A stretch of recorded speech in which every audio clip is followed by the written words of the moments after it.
Karen hit my gate so hard I thought a bomb went off in my driveway, because one moment I was holding a cup of tea and the next my wooden ranch gate exploded into a rain of splinters as her silver SUV ripped through it at 40 miles per hour, horn blaring, tires screeching, and Karen screaming at the top of her lungs that I had no right to block a public road even though the sign that said private drive no through access was literally bouncing off her windshield as she barreled past.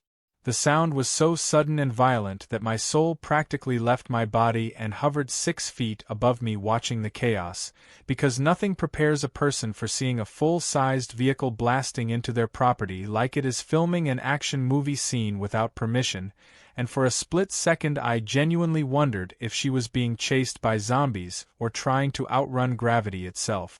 But when her car finally screeched to a stop in the middle of my pasture, and she stepped out without a scratch, without a hint of embarrassment, and without even glancing back at the crater where my gate used to be, I realized this was not a panic situation. This was Karen being Karen in her final form. She marched toward me with that stiff-necked, head tilted, offended on behalf of the entire universe walk, waving one hand like she was clearing invisible smoke out of her way, yelling that my ridiculous barricade had scratched her bumper, and that I owed her not only an apology but also compensation for emotional distress. Emotional distress. For breaking into my property like a missile with a bad attitude. My voice cracked halfway up my throat as I asked her what in the world she was doing, because I could not decide whether to yell, laugh, or just sit on the ground and process the stupidity of the moment. She threw her hands up dramatically and shouted that she was simply using what she believed to be a free neighborhood road and that she had absolutely no idea I had placed a fence across it. It is interesting to note the word fence, because the thing she plowed through was a 12-foot wide wooden ranch gate with reflective stripes, warning markers, a bright orange chain, a closed sign, and a giant private property logo the size of a small child, but Karen described it as if it were a floating suggestion she could not reasonably be expected to detect. I pointed toward the shattered remains scattered across my gravel like confetti, but she squinted at it as if the debris was somehow gaslighting her. Then she hit me with the classic line used by people who feel reality should bend for them. If you did not want people using this road, you should have told us earlier. That was the moment I knew my day had been hijacked by nonsense and would never return to the factory settings I woke up with. Within minutes the sheriff arrived because a neighbor had called about the explosion sound. Karen sprinted to him like a marathon runner at the finish line, clutching her chest dramatically and telling him I had set up a dangerous trap that almost killed her. Dangerous trap. A stationary wooden gate. The sheriff looked at her, then at the debris, then at me, and for a long pause his expression was the same one teachers get when a kid hands them a blank sheet of paper and insists it is the completed homework assignment. Karen pointed at her SUV, which had a tiny dent on the front fender, and declared it proof of my negligence. The sheriff calmly asked her why she was driving 40 miles per hour on a private driveway, and she instantly switched to her offended victim mode, insisting she had no idea it was private and that I had built the gate overnight to sabotage her. I told the sheriff that the gate had been there for 5 years and that literally every neighbor except one knew it. The sheriff asked who that one was. Karen answered by saying she did not keep track of such frivolous information while glaring at me like I was personally responsible for gravity. As we stood there in that tense triangle of disbelief, a gust of wind caught a large wooden board from the broken gate and rolled it across the ground, revealing my name burned into the bottom. Karen reacted as if the board had insulted her mother. She insisted this did not prove anything and the sheriff should investigate why I felt the need to build military fortifications in a peaceful community. Military fortifications. A wooden gate my uncle and I built on a Saturday with leftover lumber and sandwiches from the gas station. The sheriff pinched the bridge of his nose the way people do when they consider quitting their job on the spot. He took statements, shrugged, and ultimately told Karen she was liable for property damage. This launched her into a monologue so long I genuinely thought she might pass out from lack of oxygen. She paced in circles, declared she would sue me, threatened to call the county, swore the road was public because she used it every day, then admitted she used it every day because it saved her 4 minutes on her commute. 4 minutes. She destroyed a gate for 4 minutes. After nearly 30 minutes of her heated lecture, the sheriff finally left with a look that said he planned to erase this event from his memory. Karen stomped to her SUV, slammed the door, reversed over more pieces of my gate, and sped off while shouting out of her window that she expected the repairs to be done within 24 hours. I stood there surrounded by splintered wood, tire marks, dust clouds, and an emptiness in my soul that can only be described as the moment a person realizes the universe has assigned them a nemesis. And in that moment, as I scanned what used to be my gate, a single thought crystallized in my head with perfect clarity. Next time, I am building this thing out of steel. I woke up the next morning still half convinced that the previous day had been the result of heat stroke or a hallucination brought on by drinking expired milk, but the sight waiting outside erased any hope that I had dreamed it. The space where my gate used to stand looked like someone had fed a wooden barn through a paper shredder. Splinters were scattered across the gravel like confetti from the world's worst celebration, the chain lay twisted like a dead snake, and one of the reflective markers was wedged in a bush at a 40-degree angle as if it was trying to escape the scene entirely. My neighbor Rick pulled up on his ATV and stared at the destruction with a slow whistle that stretched longer than most conversations I had with him. He finally said, "Well, she really did it this time," and I could only nod because my brain still had not rebooted fully from the previous day's stupidity explosion. Rick suggested rebuilding the gate using the same wooden design, but the memory of Karen blasting through it like a missile gave me an allergic reaction to the idea. I told him I was done with wood, and that if Karen wanted to use my driveway as a shortcut again, she would need a tank. He laughed, not realizing I was completely serious. I spent the next hour measuring the posts, assessing the damage, and mentally designing a gate so strong it would laugh in the face of reckless SUVs. My plan was simple: steel. Thick, unapologetic, industrial-grade steel reinforced with a core that could survive a mild apocalypse. It would not be decorative. It would not be charming. It would be a wall with hinges, a monument to my sanity, and a statement that said no trespassing and also please reconsider your life choices. The second I started hauling out tools, Karen appeared on the far end of the driveway like a bad omen conjured by the sound of a tape measure. She rolled down her window and shouted across the property that whatever I was building had better not block the road again. I told her this was not a road, it was my driveway, and she had no business using it at all. She scoffed so loudly a bird flew out of a nearby tree. She accused me of harassing her and claimed she had spoken with the HOA, who agreed that my gate was a violation of community safety. Community safety. My property. My gate. My land 300 feet away from the nearest HOA boundary line.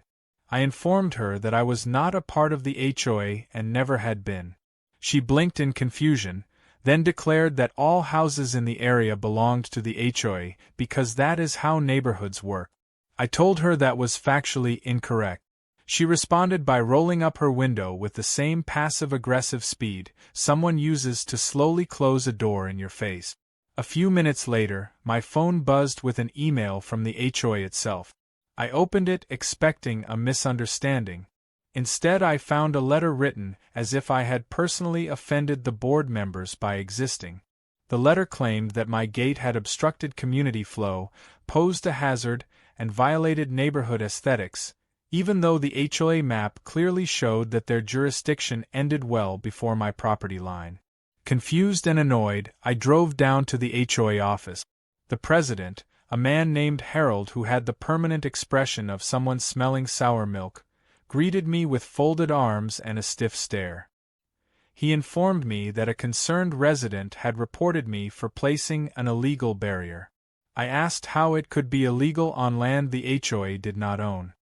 He looked at me with the expression of a man who had never once let facts interfere with his confidence. He claimed the HOA had influence beyond written boundaries. Influence. That was the moment I realized the HOA was not confused, they were power-drunk. I showed him the county map, proving they had zero authority over my driveway. He looked at it, squinted, shrugged, and said maps can be outdated. It was dated last year. When I pressed further, he admitted that Karen had been complaining for months about my gate and how it made her commute annoying. Apparently she had been using my private driveway as a shortcut for so long she believed it was a God-given right. While the HOA had never formally approved her claim, they found it easier to support her tantrums than deal with her daily emails. I walked out before my brain melted from disbelief. By the time I made it back home, I was more determined than ever to finish my steel gate. I ordered reinforced steel tubing, heavy-duty hinges, concrete anchors, and a locking mechanism so sturdy it could probably withstand an annoyed rhinoceros. When the delivery truck arrived, the driver looked at the materials and joked that I was either starting a small fortress or preparing for the end times. I told him I was just dealing with a neighbor. He nodded with full sympathy. As I started laying out the steel frame, Karen returned for round 2. She stood at the edge of my driveway, arms crossed, sunglasses on, radiating misplaced confidence. She demanded I stop construction until she could confirm with the HOA whether my new gate was legal. I reminded her again that the HOA had no authority. She said she would call the county. I told her she should. She said she would call the police. I told her to go ahead. She said she would call a lawyer. I told her to make it a group call and include anyone else she wanted because I was not stopping. She looked stunned that her list of threats had failed to intimidate me, then stomped back to her SUV and peeled off dramatically, kicking up dust like a toddler having a tantrum with a vehicle. I kept working. Welding sparks flew, metal clanged, and for the first time since the previous day's disaster I felt a sense of calm. The steel frame was coming together beautifully. Heavy, solid, unshakable. This gate would not break, would not bend, and would certainly not roll over for a shortcut-obsessed neighbor. And just as I tightened the last bolt before sunset, a realization settled over me that brought a strange mix of relief and dread. Karen had hit my wooden gate because she thought she could get away with it, but a steel gate would challenge her ego like nothing else. She was not going to let this go quietly. By the time the steel gate was fully welded and bolted into place, it stood like a stubborn monument announcing that the era of drive-through entitlement had officially ended, but deep down I knew Karen would treat it the same way a bull treats a red flag, which meant I needed proof of anything she might try next. So I installed 2 motion sensor cameras on the posts, one facing the road and one facing the driveway, angled perfectly to catch license plates, faces, and any late-night stupidity that might manifest under the moonlight. I tested the system twice, checked the Wi-Fi signal, and felt a wave of satisfaction as the cameras pinged my phone instantly. About an hour after sunset, I went inside, made some coffee, and tried to enjoy a little peace. But peace is allergic to Karen because at exactly 1:30 in the morning my phone buzzed with an alert. Motion detected at driveway gate. My brain went from half asleep to fully awake faster than caffeine could ever manage. I opened the camera feed expecting maybe a deer, a raccoon, or at worst a drunk teenager. Instead I saw Karen, dressed entirely in black like a discount spy, tiptoeing toward my steel gate with a pair of bolt cutters that looked too large for her to realistically operate. I watched her stalk the gate with the seriousness of someone preparing to disarm a bomb, then heard her grunt as she tried to snap through the reinforced lock. The bolt cutters bounced off the steel like she had tried cutting through a freight train. She flinched, wobbled, and almost fell. Then she tried again with even less coordination and somehow more determination. She was muttering something to herself, a mix of anger, frustration, and the kind of self-justification people use right before they do something stupid on camera. After 5 attempts that would have made a raccoon lose respect for her, she finally stopped to catch her breath. Then she tried a new tactic. She wrapped a tow strap around the steel gate hinge, walked back to her SUV, hooked the strap around her hitch, and tried using her vehicle for the crime. I stared at my phone in disbelief as she got into her SUV and slowly accelerated, the strap tightening like a cartoon slingshot until the moment of impact when her vehicle jerked violently and the strap snapped in half like a cheap rubber band. The only thing that moved was Karen, who smacked her head against the steering wheel horn, causing it to blare painfully loud in the quiet night. She scrambled out of the car and looked around wildly like she expected an audience, and unfortunately for her, she had one because the neighbor across the street, Jim, had also heard the horn. He walked out in his pajamas holding a flashlight and called out asking whether everything was all right. Karen panicked instantly, trying to pretend she had simply stopped by to check on my property out of community concern. Community concern. While holding bolt cutters. While standing next to a snap toe strap. While sweating like someone who had run a marathon in the dark. Jim shined the flashlight directly at the cutters in her hand and raised an eyebrow so high it nearly left his face. Karen sputtered and tried to hide them behind her back, but bolt cutters are not exactly discreet. Jim told her that this looked suspicious and that he was going to call the sheriff. Karen began spiraling with excuses, waving her arms and insisting she was only testing the gate for safety reasons because the HOA suspected it might be dangerous. Jim looked at her like she had just claimed to be the president of Mars. I was watching all of this in real time, and even though the situation was escalating quickly, I decided not to step outside. I wanted every second of this chaos caught on camera without interruption. Jim eventually went back inside to get his phone, and Karen used that short window to grab the broken strap, the bolt cutters, and scramble toward her SUV like she was fleeing a disaster she personally created. She sped off so quickly that gravel shot out behind her tires, pelting the ditch like hail. The moment she left, I saved the footage twice just to be safe. The next morning I printed out screenshots from the video and backed up the full clips onto 2 flash drives. I knew she would deny everything because denial is her natural survival instinct, so I wanted airtight proof. Around 10 a.m. the sheriff knocked on my door. He told me someone had reported suspicious activity at my gate last night. I simply opened my laptop, pressed play, and watched as the sheriff's jaw clenched tighter with every second of footage. By the time it ended, he exhaled the same exhausted sigh he had used during Karen's first gate incident. He asked if I wanted to press charges, and I said not yet, because something told me Karen still had more chaos to unleash, and I wanted all of it documented before I took legal steps that would stick permanently. The sheriff nodded, as if he completely understood the strategy of letting an overconfident person dig their own hole deeper.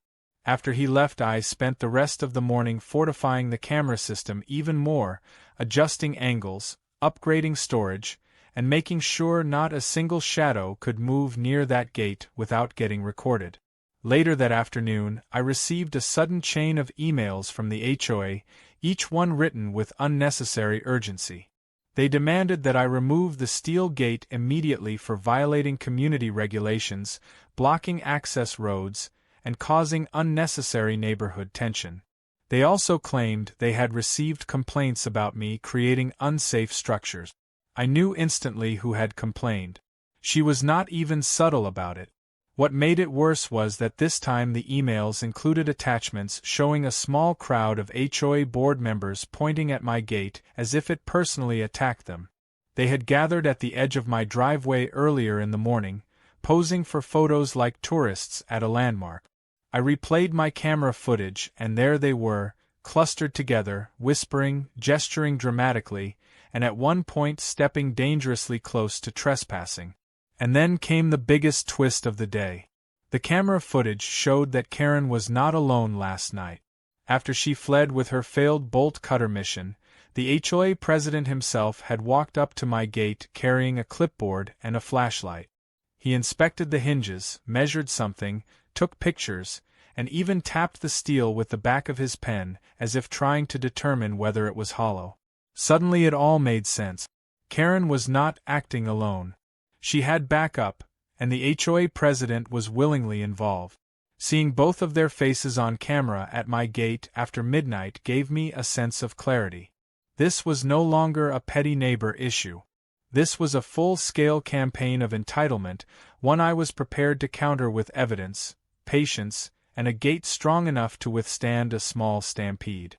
By the next morning the tension around the steel gate had reached a level that felt less like a neighborhood dispute and more like a political standoff between one man and a coalition of people who refused to accept that boundaries existed, and as if the universe wanted to confirm that theory, my phone buzzed with an unknown number calling at 8 in the morning. When I picked up, a calm but official voice told me they were responding to a report filed last night accusing me of trapping a resident on my property with an intentionally hazardous structure. I nearly choked on my coffee because the only thing I had trapped was my patience. The officer asked if I could step outside to discuss the situation. I walked out to find a patrol car parked near the end of the driveway with 2 officers standing beside it while Karen hovered behind them wearing sunglasses and crossing her arms like she was attending the hearing of the century.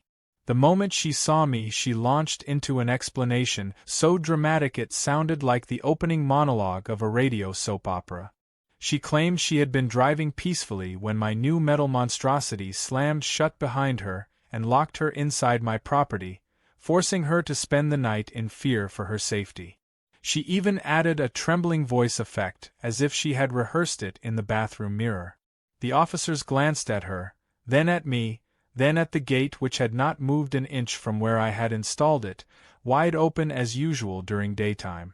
I calmly explained that the gate did not have a self-closing mechanism and that it could not trap anyone because it was not capable of locking automatically. I told them I had not closed it at night and that I had footage from security cameras proving exactly who was at the gate and what they were doing. Karen immediately objected, claiming I was fabricating evidence. Her voice grew louder and more frantic, insisting that my cameras were invasive and illegal and that she felt unsafe being filmed committing innocent acts. The officers raised their eyebrows at the phrase committing innocent acts because that combination of words tends to alert people to hidden stupidity. I pulled up the camera footage on my phone and handed it to the officers without saying a single word. They watched Karen sneaking up to the gate with bolt cutters, watched her jumping as the cutters bounced off the steel, watched her attaching the tow strap to her SUV, watched her attempt to yank the gate off its hinges, and watched the strap snap and fling backward like a slingshot. And then they watched her look around in panic and run back to her vehicle before speeding away. The officers were silent for a long moment, exchanging a look that said they were reconsidering their life choices. Then they turned to Karen, who was staring at the ground like a child caught stealing cookies, while insisting she only opened the jar to count them. She tried to explain that the footage was being misinterpreted and that she had only been performing a late-night inspection of the gate for community safety. One of the officers asked her if community safety inspections normally involved bolt cutters and using a personal vehicle as a battering ram. Karen sputtered and claimed that the HOA had advised her to check the gate because she was concerned for public welfare. The officers then asked her why she would report being trapped on my property if she had clearly driven away freely afterward. Karen stuttered, glared at me as if I had committed the crime of existing, and then declared that she was feeling too overwhelmed to continue speaking. She retreated behind the patrol car, holding her forehead dramatically. The officers apologized to me for the inconvenience and assured me they would be writing an incident report documenting the false claims she had made. As they left, Karen got into her SUV and sped off without a word, but the look she gave me through the window was pure resentment mixed with the desperation of someone whose delusions were collapsing under the weight of reality. I should have felt victorious, but instead I felt the uneasy certainty that this was only the beginning because people like Karen never accept defeat, they simply change strategies. Later that afternoon I discovered her new strategy when a neighbor sent me a screenshot of a message Karen had posted in the HOA community group chat. It accused me of illegally privatizing public land by installing a dangerous steel gate that put lives at risk and claimed I had a history of intimidation and aggression. She even said that authorities were investigating me for obstructing emergency route. The flood of dramatic misinformation would have impressed a conspiracy theorist. But what made it worse was that the post quickly gained traction among some board members who already disliked me due to Karen's never-ending complaints. Within an hour, the HOA president sent me another email demanding that I provide documentation proving ownership of my driveway, as if my property deed was something they were entitled to examine. I ignored the email because I had already shown the sheriff the legal boundaries. But ignoring the HOA had the same effect as poking a hornet's nest with a stick, because 30 minutes later I looked out the window and saw Karen standing at the edge of my driveway with the HOA president and 2 board members. They were pointing at my gate, taking pictures, making exaggerated gestures, and talking loudly enough that half the pasture could probably hear them. They did not see me approaching until I was a few feet away. Karen spun around and immediately adopted the posture of a law enforcement officer interrogating a suspect.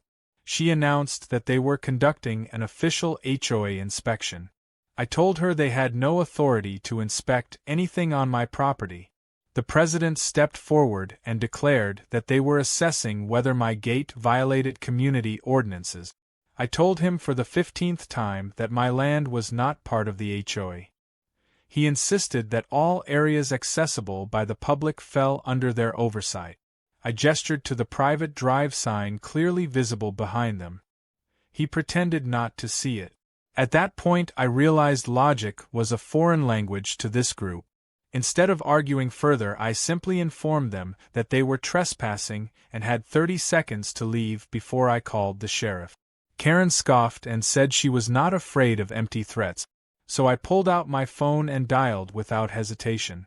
The moment the dispatcher answered, Karen immediately grabbed her purse and marched away, muttering insults under her breath while the board members scrambled after her. Watching them retreat like startled pigeons brought a small spark of satisfaction, but the feeling did not last because just as the HOA group disappeared from the end of the driveway, my phone pinged again with a new notification. Someone had created a petition in the community app titled "Make the Private Road Public for Community Use," and the organizer was none other than Karen. That was the moment I knew the fight was entering an entirely new stage. The petition was the kind of disaster only Karen could engineer with confidence and delusion woven together like mismatched yarn, because within hours she had not only posted it across every HOA communication channel but also printed out physical copies and handed them door to door while delivering dramatic speeches about my steel gate strangling community freedom and threatening emergency access. And even though the entire petition was based on a lie so thin it could snap under a soft breeze, some HOA board members sided with her simply because they were tired of her voice invading their inboxes. The petition barely collected 10 signatures, all from the same people who believed the HOA had authority over the sun if they wrote it into the bylaws, but Karen posted online updates every hour as if she were leading a revolution. Meanwhile, I kept working around the property pretending her antics were background noise, but the truth was her campaign was affecting my peace in ways I had not anticipated because suddenly neighbors who had never cared about my driveway before were knocking to ask whether I really intended to block emergency vehicles or privatize the community. I showed them the property map and the legal boundaries, and most apologized and walked away annoyed that Karen had dragged them into unnecessary drama, but the damage was done. She had managed to stir up enough confusion and gossip that tension buzzed around the neighborhood like static electricity. Then everything escalated when my insurance company called saying they had received a report that my steel gate was hazardous and could damage vehicles if struck, and they wanted to verify its construction. I nearly laughed through the phone, but the representative was dead serious. Apparently Karen had taken pictures of the gate, circled the hinges in red, and emailed a dramatic warning that the structure was unsafe and might collapse on a passerby. I scheduled an inspection to prove everything was up to code, but inside I could feel annoyance boiling at levels I had not previously experienced. Later that week, the true explosion of drama hit when I returned from town to find that someone had thrown eggs at my steel gate, splattering them across the surface like a childish art project gone wrong. A smear of red paint dripped down the middle, clearly applied by someone who mistook vandalism for activism. My camera system recorded the whole thing. Karen marched up to the gate in broad daylight holding a plastic bag and a can of paint, her face set in an expression of righteous justice as if she were restoring order to the galaxy. She tossed the eggs with embarrassing form, missing half the time, then dipped a brush in the paint and dramatically smeared a long streak across the steel as if declaring victory. When she stepped back to examine her masterpiece, she looked disappointed that the gate did not collapse from emotional trauma. Watching the footage left me speechless for a full minute. I downloaded it, archived it, labeled it evidence number 13 because that is how many files I already had documenting her nonsense, and forwarded a clip to the sheriff with a simple request asking him whether this counted as vandalism. He responded with a sigh in text form and said he would add it to the ongoing report. But the universe apparently decided that the day was not done with me because 2 hours later I got another notification from the cameras. This time it was not Karen. It was a hired contractor in a yellow vest carrying tools and examining my gate with the curiosity of someone who believed they were supposed to remove it. I sprinted outside before he could touch anything and asked what he was doing. He said the HOA had hired him to remove an unauthorized obstruction from a community road. I informed him very clearly that this was private property and the HOA had no authority to order construction or removal on it. The contractor blinked, looked at the house, back at me, back at the gate, then said he would need to call his supervisor. I overheard the entire conversation. Karen had personally contacted the contractor, claimed she was the property manager for the community, and insisted my gate needed to be taken down for public safety concerns. The supervisor realized she had lied and immediately canceled the order. The contractor apologized and left, shaking his head the whole way. As soon as he drove off, I pulled up the camera footage and there it was. Karen and the HOA president had visited the gate earlier that morning, measuring the hinges, examining the posts, discussing something with the confidence of two people who believed they were starring in their own action movie. They had recorded videos of themselves pointing to the steel and discussing what they called structural violations. The footage also revealed something else that made my jaw clench. Karen had slipped a small envelope between the gate posts with a handwritten note inside claiming that I had 24 hours to remove the obstruction before the HOA took corrective action. I opened the note, which was written in dramatic cursive with the flourish of someone who thought they were delivering royal decrees. The moment I finished reading it, I felt a mix of amusement and disbelief, because the note essentially threatened to involve higher authorities if I did not comply. Higher authorities. Over a gate on land they did not own. That afternoon the sheriff stopped by again after receiving multiple conflicting complaints. He looked tired, older even, as if this entire conflict had aged him by several years.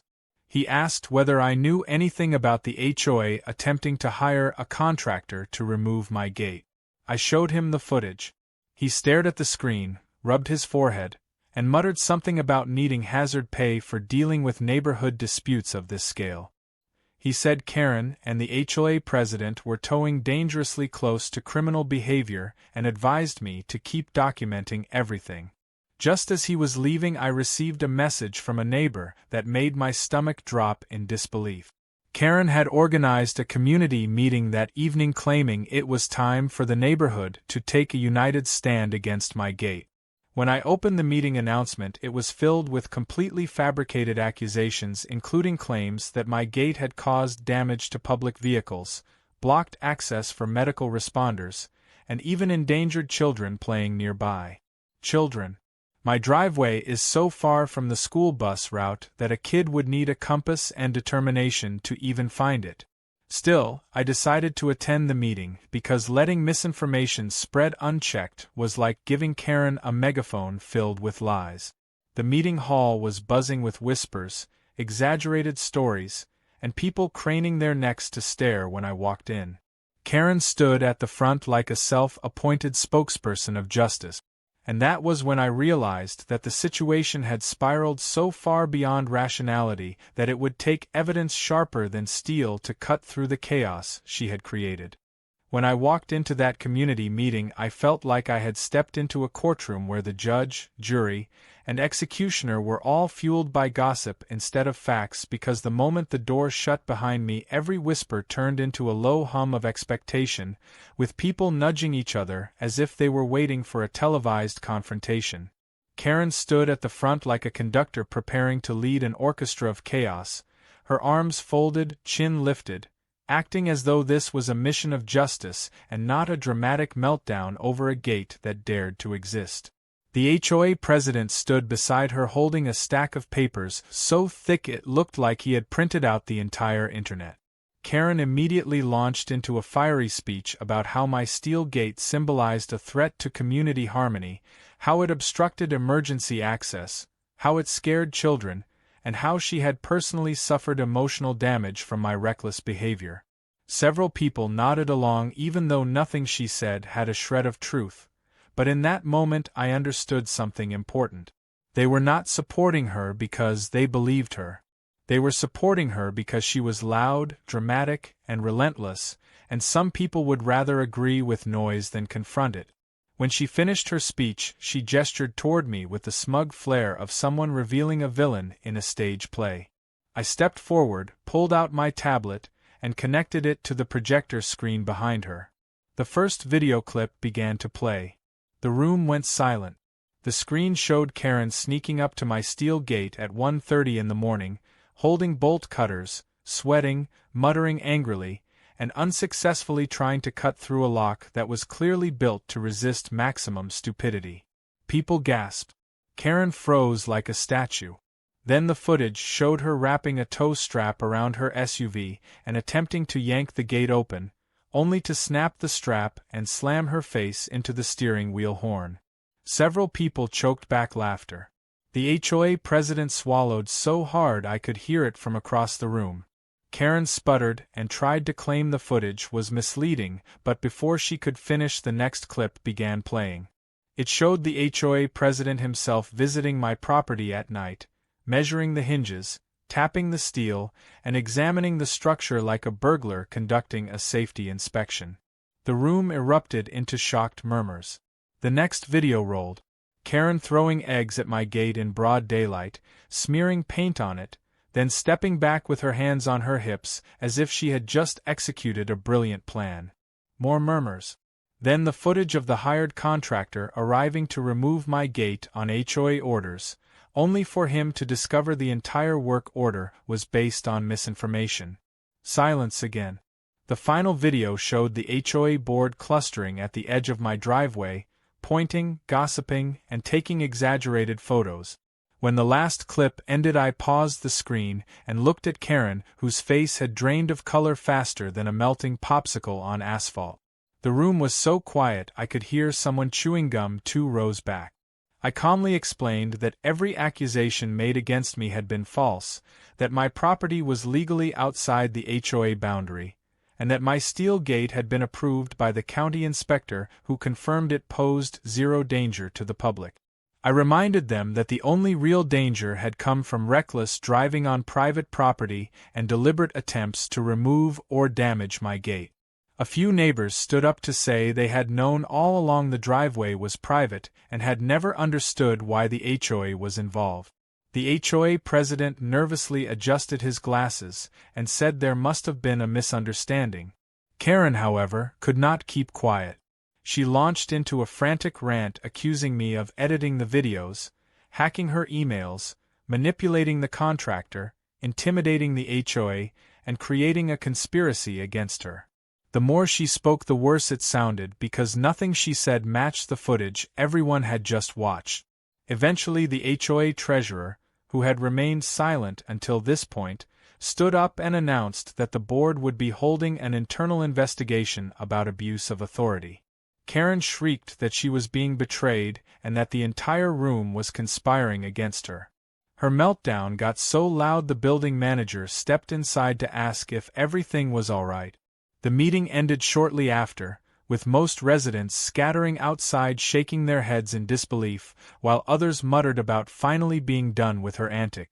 I walked home relieved yet uneasy because even though the truth had been exposed publicly, I knew Karen well enough to understand that humiliation only made her more unpredictable. For 2 days everything seemed peaceful. The HOA went silent. My driveway remained undisturbed. My cameras picked up nothing suspicious. The quiet was so strange it almost felt staged. Then on the third night, at exactly 11:43, my cameras detected motion. When I checked the feed, my stomach tightened. Karen was back. But this time she was not sneaking, not creeping, not pretending. She was driving. Fast. Headlights blazed across the pasture as she barreled straight toward my steel gate with the same reckless determination she used when she destroyed the wooden one, but this time she was going even faster, her SUV roaring like an angry animal. I sprinted outside, but I was still halfway down the driveway when she slammed into the steel gate at full speed. The impact echoed across the property like thunder. Her SUV crumpled instantly, the hood folding like paper, the windshield spiderwebbing, airbags exploding in a cloud of white. The gate did not budge. It did not bend. It did not even rattle. It stood firm and unmoved, as if it had just shrugged off a mild inconvenience. By the time I reached the crash site, Karen was dazed inside the vehicle, screaming incoherently and accusing the gate of attacking her. Neighbors rushed out of their houses in pajamas, phones in hand. Someone called emergency services. The HOA president showed up in a panic, trying to convince everyone it was an accident. But it was impossible to deny what had happened. The steel gate had won. And Karen had just triggered consequences she would never be able to talk her way out of. The aftermath of the crash unfolded in a way that felt both surreal and inevitable because the moment the paramedics arrived and began pulling Karen out of the mangled SUV, the narrative she tried so desperately to control finally slipped out of her hands like sand through a clenched fist, and even though she was conscious and loudly insisting she had been the victim of a mechanical malfunction, everyone standing there had either heard or seen enough to piece together what had actually happened. The sheriff arrived moments later, his expression carrying the tired resignation of a man who knew this incident would haunt his paperwork for weeks. He surveyed the scene with slow, measured steps, taking in the steel gate that remained perfectly upright, the twisted wreck of Karen's vehicle, the scattered neighbors whispering in disbelief, and the HOA president pacing with both hands pressed to his head, as if trying to erase himself from the situation. When the sheriff approached me, I simply handed him the footage captured on my camera, which showed Karen accelerating toward the gate with clear intention, not hesitation, not panic, not loss of control, but determination fueled by something far more irrational. The sheriff watched the clip on my phone, and with every passing second his jaw tightened, as if trying to hold back a sigh large enough to knock down a tree. He asked me whether I wished to press charges, but before I could answer he clarified that charges would likely be pressed regardless because property destruction and reckless driving on private land were only the beginning. The real concern was that Karen had escalated her actions from nuisance to dangerous behavior capable of seriously injuring herself or others. Meanwhile, the paramedics strapped Karen onto a stretcher while she continued shouting that the gate had jumped at her, an accusation so bizarre that one of the paramedics bit his lip to keep from laughing. They loaded her into the ambulance, and as it pulled away, the small crowd of onlookers dispersed with conversations that bounced between shock, relief, and disbelief, leaving the HOA president behind to face the sheriff's questions. I stayed nearby only long enough to hear the sheriff ask him whether he knew anything about Karen's driving intentions or her claim that she was conducting community road enforcement. The president stammered through excuses so inconsistent that they practically tripped over each other. He insisted he had never encouraged her to take action, then admitted he had supported her concerns, then said he was unfamiliar with the details, then tried to blame misinformation. The sheriff eventually cut him off, telling him the board's interference in private property matters was being formally noted in the report and that the HOA should prepare for a county-level review. That was the first time I had ever seen the president speechless. Over the next few days, the fallout grew like a wildfire. Insurance investigators showed up to examine the wreck, and it became immediately clear to them that the damage was not caused by a malfunction, as Karen had claimed, but by deliberate acceleration. Her insurance company grew suspicious, especially after they obtained the footage, and soon they began digging into past claims she had filed. That was when everything unraveled. It turned out Karen had a history of filing questionable reports, including claiming vandalism where none existed, reporting phantom dents on vehicles, and even staging 2 minor driveway incidents months before. The investigators suspected potential insurance fraud, and the moment they opened that door, more red flags popped up than anyone could have imagined. At the same time, a deputy contacted me requesting all the footage and messages I had collected over the past weeks, including the attempted nighttime bolt cutter episode, the paint vandalism, the contractor fiasco, and the false police report she had filed earlier accusing me of trapping her. When I handed everything over, the deputy told me calmly that Karen was facing investigations on multiple fronts, and that I should expect to be contacted again soon for official statements. As if that were not enough, the HOA descended into chaos the moment news of the crash spread. Board members began blaming each other, accusing the president of enabling Karen's behavior, claiming they had never supported her fully, and holding emergency meetings that quickly turned into shouting matches. Neighbors who had signed Karen's petition suddenly wanted their names removed from it. Others who had stayed neutral became vocal about the HOA's overreach. A few openly admitted they had supported the petition only because they were afraid of being harassed by Karen if they did not. The tension finally reached its peak when the HOA treasurer emailed the entire neighborhood stating that the board would be conducting a disciplinary review of the president for misuse of authority and potential legal liability. The thread spiraled so quickly that screenshots were being forwarded to me within minutes with messages like "told you he was power-hungry" and "this is the craziest week we have ever had." Despite all the chaos, the strangest part of everything was how quiet Karen became. After the hospital discharged her with minor injuries, she made no dramatic posts, sent no emails, and filed no complaints. The silence felt unnatural, as if the storm had paused only to gather strength. But then the deputy contacted me again, explaining that Karen had been interviewed about the crash and her explanations were inconsistent to the point of suspicion. They believed she had intentionally rammed the gate out of spite, not accident, which elevated the incident from a traffic issue to a criminal matter involving reckless endangerment. The HOA president panicked when he learned he might be implicated for encouraging her earlier attempts. He called me personally for the first time ever, trying desperately to distance himself from her and insisting the board never wanted things to escalate. I listened silently the entire time, letting him scramble through excuses and half-truths until he fell quiet, his breathing shaky. I told him the same thing I had told Karen weeks before. This driveway is private. The gate is legal. You had no authority here. The line stayed quiet for a long time before he finally muttered something about resigning. After the call, a wave of exhaustion hit me, not physical exhaustion, but the type that settles into a person's bones after dealing with absurdity for far too long. Yet beneath the exhaustion there was something else. A calm certainty. Karen had finally crossed a line she could not talk herself back over. The consequences had arrived, and this time they were heavy enough to withstand even her level of denial. But I also knew one thing with absolute clarity. The story was not finished yet, and the final chapter would determine whether Karen learned from her own destruction or doubled down in a blaze of entitlement that would push everything to a point of no return.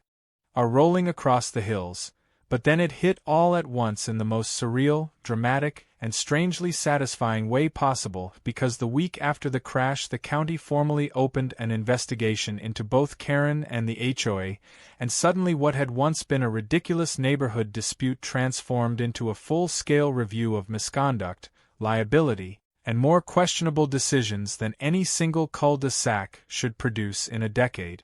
It started when a county inspector arrived at my property early one morning, clipboard in hand, walking the length of the steel gate with the attentiveness of someone evaluating a bridge rather than a simple driveway barrier. He measured the hinges, checked the anchor depth, reviewed the materials, scanned the permit approval I had already secured, and then turned to me with a nod that carried the weight of absolute clarity. The gate was fully legal, fully safe, and fully compliant. He even complimented the craftsmanship and joked that the thing could probably survive a light meteor shower. Then he stepped aside so two deputies could take photographs of the damaged SUV, now stored at an impound lot, while investigators reviewed footage showing the moment Karen accelerated into the gate with unmistakable intent. After that, everything spiraled. Karen was formally cited for reckless endangerment, property destruction, trespassing, filing a false police report, and potentially insurance fraud depending on what her past claims revealed. The HOA president, meanwhile, faced scrutiny for authorizing or encouraging inspections of private land, attempting to hire a contractor under fraudulent pretenses, and participating in nighttime visits that could be interpreted as trespassing. Neighbors who had once backed Karen began distancing themselves like she was a contagious storm, returning to politely knocking on my door to apologize for believing her theatrics. Some offered baked goods, others offered awkward explanations, and one simply said I knew she was crazy but she gets loud when people disagree with her.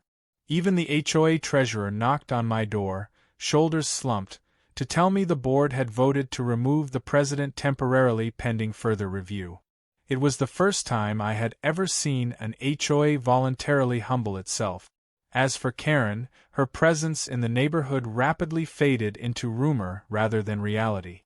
She stayed mostly inside her house, blinds closed, refusing to answer the door for investigators who had to leave appointment notices taped to her window. And every time someone mentioned her name in passing, the sound of embarrassment followed like a trailing echo. It was strange watching the shift happen. For weeks she had been loud, aggressive, unstoppable, a whirlwind of entitlement tearing through every boundary she could find. But now she was small, quiet, cornered by the consequences she had built with her own hands. The turning point came when her insurance company completed their analysis of the crash. They concluded the damage had not only been intentional but also staged in a way that suggested she had attempted similar tactics before. They denied her claim outright and forwarded the case to their fraud department. The sheriff informed me that charges were being compiled, and that I would likely be asked to testify if she contested them in court. I felt a strange mix of relief and disbelief that things had escalated so far simply because she refused to accept that a private driveway was not her personal shortcut.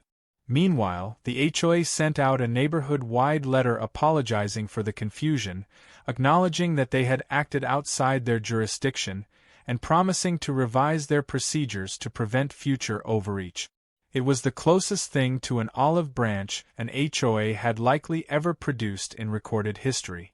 The president attempted to resign fully, but the board insisted on a formal hearing instead, which was scheduled 2 weeks out. That hearing turned into its own spectacle when board members revealed that Karen had pressured them repeatedly with daily messages, threats of community unrest, and accusations of negligence if they did not support her vendetta. The treasurer even produced logs of her calls, which included 47 voicemails in a single weekend. By the end of the meeting, the board unanimously voted to strip the president of his position and ban Karen from attending HOA meetings until her legal issues were resolved. When news of the decision spread, neighbors began stopping me on the road to offer their own running commentary, ranging from "I am so glad this is over" to "I didn't realize one woman could cause this much chaos" to the best one, which was "next time build a moat." Through all of this I focused on repairing the damage around my property. I repainted the steel gate to cover the dried streaks of red from her vandalism, scrubbed off the last remnants of egg residue, and reinforced the camera system with a wider range. Truthfully, the gate looked better than ever, a silent reminder that boundaries are only valuable when you stand firm behind them. One evening, as the sun dipped low behind the hills and cast long shadows across the driveway, I found myself reflecting on everything that had happened. The chaos, the arguments, the confrontations, the sleepless nights, the endless stream of petty complaints, and the crashes both literal and metaphorical. And as strange as it sounded, I realized something important. The steel gate had not just protected my property. It had revealed everything that needed to be revealed. It had shown the truth of Karen's entitlement, the HOA's overreach, the community's blind assumptions, and the value of standing your ground even when chaos rains down around you. A few days later, a letter arrived from the county. It officially acknowledged that the matter with the HOA was resolved and that no further interference from them would be tolerated. Another letter followed from the sheriff's office confirming that Karen was scheduled for a court hearing. I read both, placed them in a folder labeled Documents, and then stepped outside to lock the gate for the night. As the steel clicked into place, solid and unmoving, I felt a strange sense of peace settle over me. The driveway was quiet. The air was still. And for the first time in a very long time, I knew no SUV would be crashing through that barrier again. But the real ending came a week later when a moving truck appeared in front of Karen's house. She stood on her porch with folded arms, staring at the ground while movers carried boxes around her. She never looked in my direction. She never said a word. And by sunset, she was gone. The neighborhood exhaled collectively, as if someone had finally lifted a 20-pound weight off its chest. I closed my gate slowly, listening to the soft clang of steel meeting steel. It was the sound of closure, of relief, and of a lesson carved deeply into the ground beneath my feet. Some people never accept boundaries until the world forces them to. And sometimes the world uses a steel gate,